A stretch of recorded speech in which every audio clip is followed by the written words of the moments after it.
tilpti į 7 minutės, iki 10. Ir, na ką, laikas tau, tu terši tuos skaitas, tu jau gali čia apšildyti publiką. Apšildys, jūs mane apšildinkit, taip jaudinas, kad net kvėpuot sunku, bet kur tavo ranko?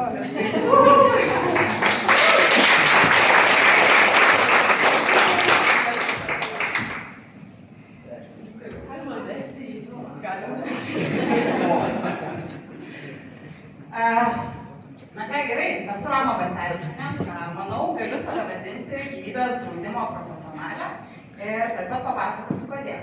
Tai nuo 2014 metų esu gyvybės draudimo srityje, taigi tokios patirties jau tikrai turiu. 11 metų turiu skaupusi apie 700 klientų portfelį, taigi situacijų matyta N ir įvairiausių. Oi, šau, va čia tas jaudulys. Specializuojuosi tik gyvybės draudime, tai vadinasi, kad neturiu jokių papildomų veiklų ar verslų, todėl galiu įsigilinti į menkiausias detalės ir pasiūlyti klientams pačius geriausius sprendimus. 9 metai iš eilės esu įmonėje apdovanota kaip viena geriausių darbuotojų, tai rodo mano nuoseklų darbą ir tai, kad klientai manimi pasitikė. Na ir esu viena iš 4 mūsų įmonės darbuotojų turinti auksinį pasakų ženklelį inkrustuotą deimantu.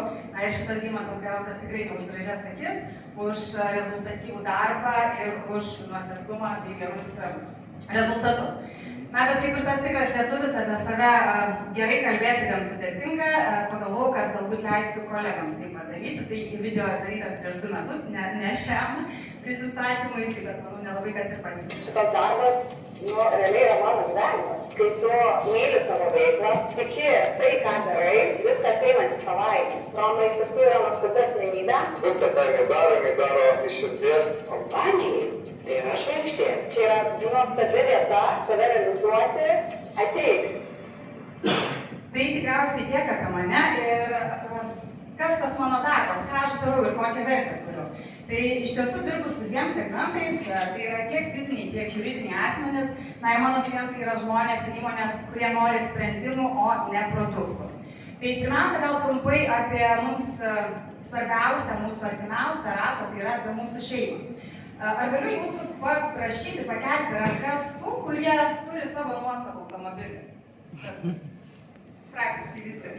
O dabar prašau pakelti rankas tie, kurie savo automobilį draudžia kasko draudimu. Praktiškai visi.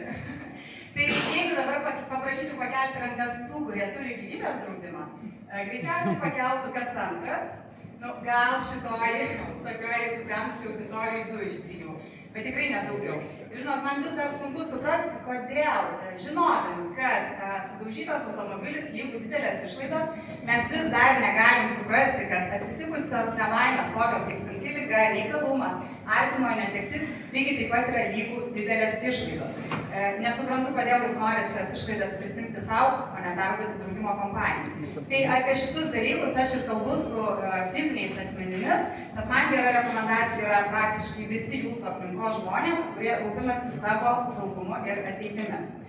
Nepaisant to, kad gyvybės draudimas yra puikiai finansinė pagalba tais visais nelaimės atvejais, gyvybės draudimas taip pat gali būti puikiai priemonė jūsų ateities tikslams, planams taupyti. Tai investicinis gyvybės draudimas Lietuvoje yra viena populiariausių investavimo priemonių, todėl kad tai daryti labai paprasta, nereikia specialių žinių. Ir dar vienas labai svarbus momentas, taupant per investicinį gyvybės draudimą, investicinis pelnas yra neapmokestinamas, ką dažnai žmonės pamiršta. Keliaukim prie įmonių. Tai viena įdomiausių temų, apie ką kalbuosi su įmonių vadovais, tai yra įmonės mokesčių optimizavimas. Šita tema yra tikrai ilga, tai dabar tikrai nesiplėsiu, tik tai trumpai pasakysiu, kad Lietuvoje verslai turi ypatingai palankę mokestinę aplinką gyvybės draudimo sutartims ir tie, kas žino, kaip tą aplinką pasinaudoti, gali sutaupyti tūkstančius mokesčių, tai tą ir padedu daryti įmonėms.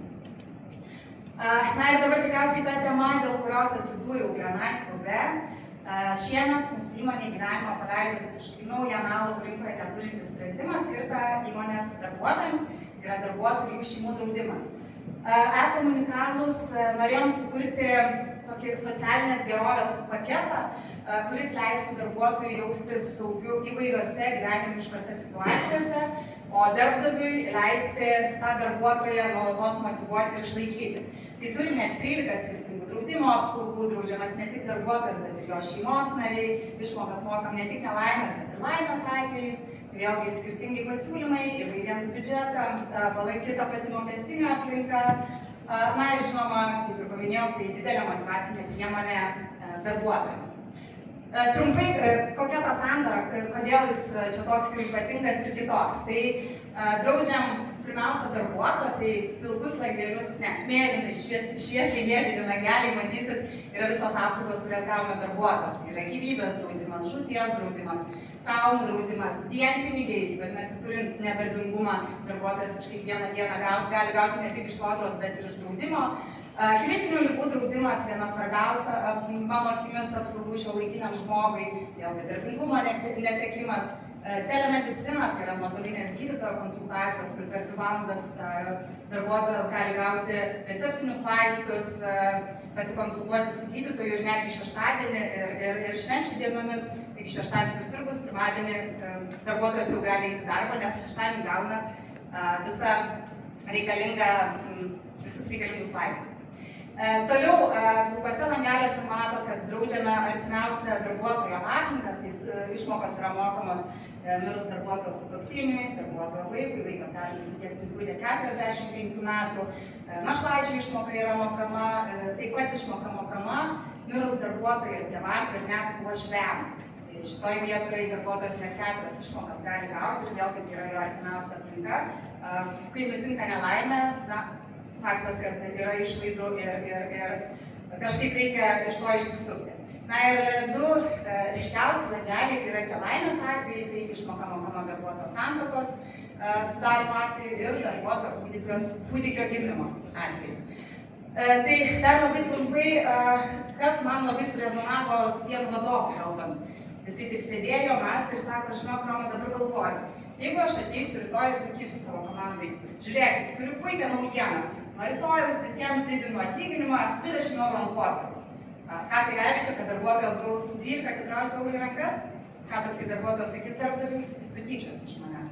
Bet jeigu darbdavys, skirdamas lygiai tuos pačius 20 eurų, ateis ir sakys, žiūrėkit, komanda, aš jūs myliu, aš jūs vertinu, aš jumis rūpinuosi ir jums perku tokį draudimą su visom apsaugom, kurias ką tik išvardinau. Man atrodo, darbdavys bus mylimas, gerbiamas ir darbuotojai bus tikrai sumotyvuoti. Kiek daug papasakojau.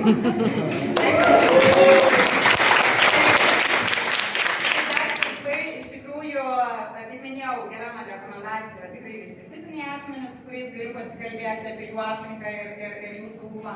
O iš verslo pusės, tai tikrai ieškau pažinčių su įmonių vadovais, su finansininkais, su HR-ais. Tai iš tikrųjų žmonės tie, kurie supranta, kad verslas prasideda nuo žmonių. Ačiū labai.